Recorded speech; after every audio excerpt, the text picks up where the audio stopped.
નમસ્કાર મિત્રો, આપણે ઘણા બધા જે એવા અધિકારીઓ જોયા છે મિત્રો કે એને જે કંઈ સરકાર તરફથી જે કંઈ પગાર મળતો હોય છે તો એ પગારમાં એ સંતોષ માનતા નથી હોતા અને શોર્ટકટ જે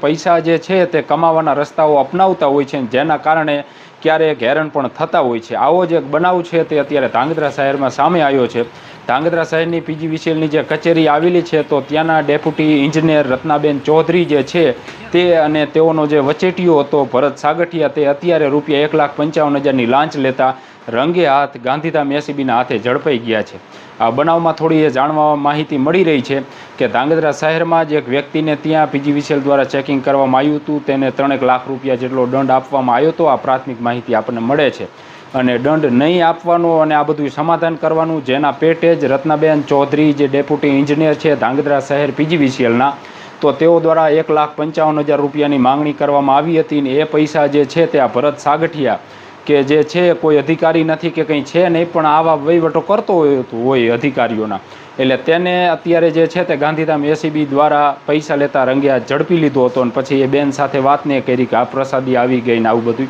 એટલે પછી નક્કી થયું કે રત્નાબેન પણ આમાં સામેલ છે। એટલે હાલ અત્યારે ગાંધીધામ એસીબી દ્વારા રત્નાબેન ચૌધરી જે ડેપ્યુટી એન્જિનિયર છે અને આ ભરત સાગઠિયા કે જે વચેટિયો છે તો તેઓની અટકાયત કરવામાં આવી છે અને હાલ અત્યારે જે કંઈ છે તે પ્રાથમિક તપાસ હાથ ધરવામાં આવી છે।